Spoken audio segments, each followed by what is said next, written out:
Hello everyone and welcome back to my freak show. Special shout out to longtime patron Chase Dyer. Thank you so much, Chase. Your support means so much to me. And this episode, of course, is brought to you by me. Check out my channel and my novels. Now guys, again, thank you all so much for your patience while waiting for this video. I was on a very much needed vacation with my family for the first time in like 6 years, and we so deserved and needed that time. Now, thankfully, I did not watch episode 6 until I came home because, like many true crime fans, the topic of this episode has always made me paranoid. I'm quite familiar with missing cases in national parks because of David Paulides. And regardless if you believe his research or not, you can't deny that there is something going on in our park systems. And that is the topic of episode 6. This episode begins with a family on their way to a camping trip. Jay and Addie Gantz are married, and they are the parents to 3-year-old cute little Jacob. This episode really highly reminded me of AHS 1984, but mostly due to the location and the imagery being in the woods and, of course, on the lakeside. I would also like to add that when I go camping, I go Phyllis Neffler style, but maybe that's just me. Jay and Addie adjust well to being simple and being in the forest, though they do neglect to see someone obviously watching them. The next day, Jay gives Jacob his compass from Boy Scouts, and it's really cute the two set out on a father-son bonding fishing trip. Addie is back at the campsite and she finds a huge blood stain right out in front of like the station where the bathroom has been set up, and I am so shocked that this woman didn't hear anything, guys. Was the fabric that was covering the bathroom, was it soundproof? Because a deer was just killed and eaten practically right out front of that bathroom and she didn't hear anything. Anyway, right in front of Jay, Jacob basically just disappears right in the woods, leaving his two parents frazzled and paving the way for our opening credits. We come back 10 years later. Jay is a drunk that is now obsessed with finding Jacob, and his wife Addie has moved on without both of them. A knock on the door introduces us to the character of, I guess if I had actually heard his name, that would have meant I cared. So let's just call him Billy Bob. Billy Bob is there because he claims to have taken a picture of Jacob recently, and he's telling Jay that he can help him find his son. Now, to erase any of Jay's doubt, Billy Bob shows him the old compass that he gave Jacob that day so long ago in the woods. He shows him a picture of supposedly Jacob, but there's not even a face on the picture. But that compass sells Jay on the possibility that Jacob is still alive in the woods. So Billy Bob offers to take Jay to the woods for free. However, he needs $10,000 to pay off the drug cartel in the area. The $10,000 would basically serve as a bribe so they would let Jay search for Jacob. Jay begs Addie for the money because of course he don't have it, and after a lot of conversation, she basically agrees to fund the search, but she's gonna go with him.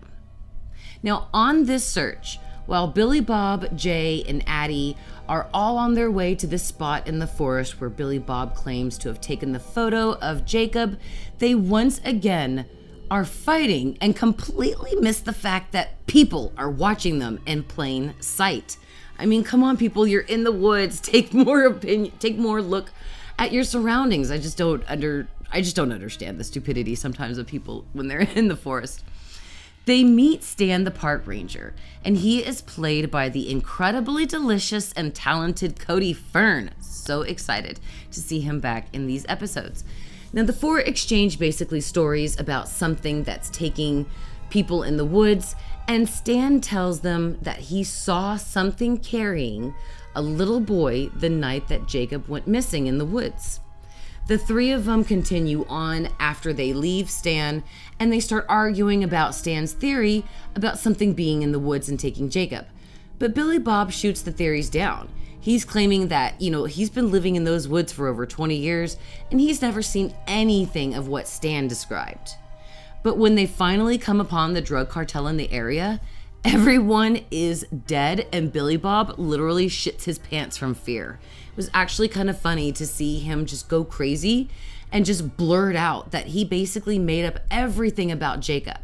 And he did it to lure Jay with the $10,000 into the woods.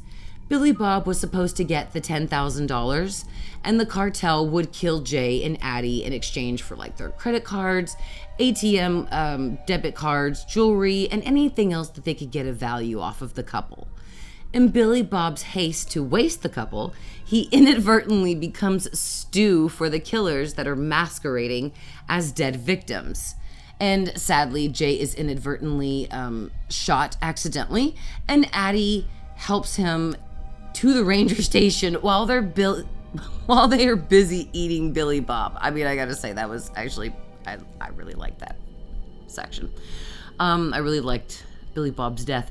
At first, when they get to the station, Stan refuses to basically say anything to them. But like most people, he quickly changes his mind when a shotgun is pointed at his face. He tells Jay and Addie that the parks were built by the government to keep Americans from things that would eat them. Stan shows them a confidential file and says that the people are basically descendants of mountain men or Civil War soldiers that never surrendered. You know, he just gives off a different bunch of theories, but nobody really knows who these feral people are that are living in the woods. He says that the government knows all about these people because so many people have gone missing in all the parks.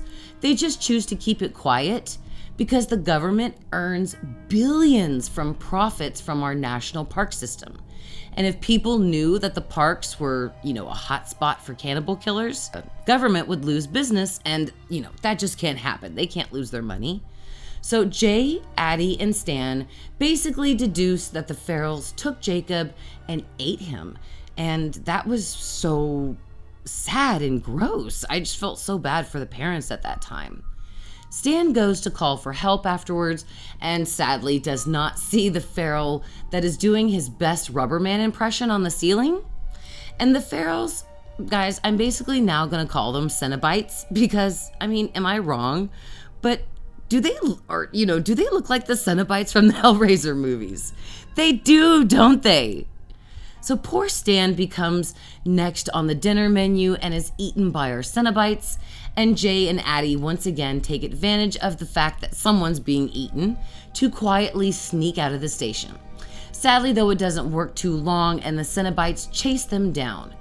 They basically chase them down to a throne where Jay and Addie realize that the person who is sitting on the throne is their long-lost son, Jacob.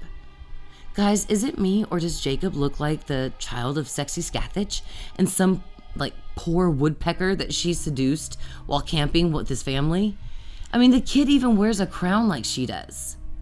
But I digress. Jacob recognizes his parents, but when asked who they are by, his new family, he tells them they are dinner.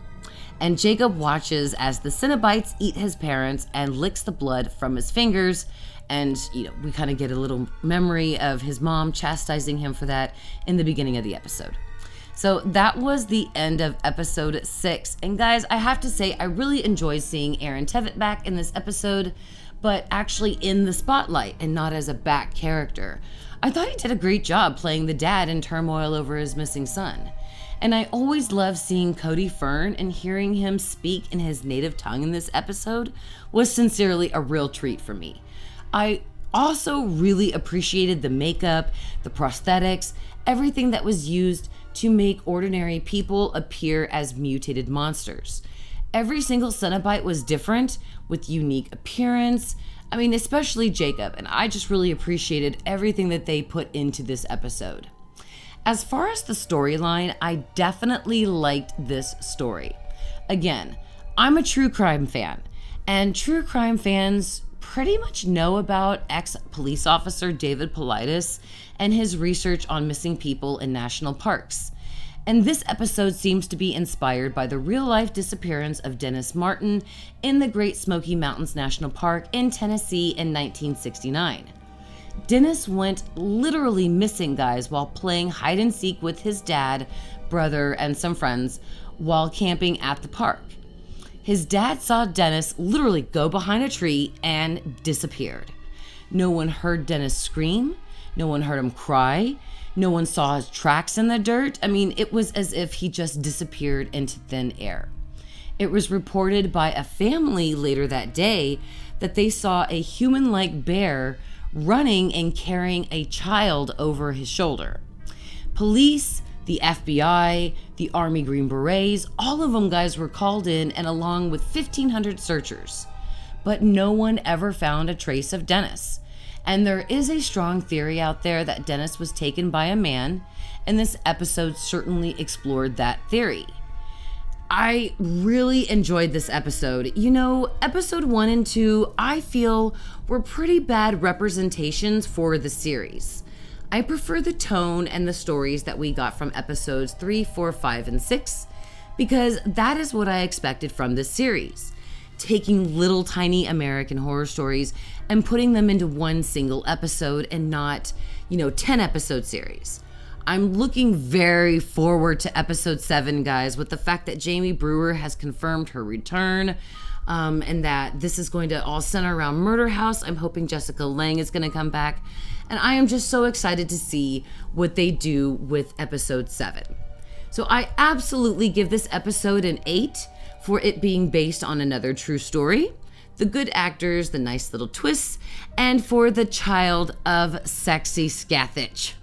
Now, what do you rate this episode of AHS Stories? Let me know in the comments. Don't forget, guys, weekly Wednesday live streams are every Wednesday on my channel.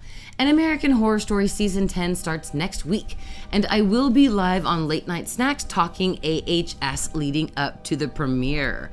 Link to their channel is in the description, so bro, make sure you like and subscribe. I hate myself. I just want you guys to know that I hate myself every time I see that in my script, and I force myself to say that. Till then, I really appreciate you guys. Thank you so much for watching, and beware of our girl, Sexy Scathach. She obviously bred with balls and had a little Sexy Scathach herself. Beware of Sexy Scathach.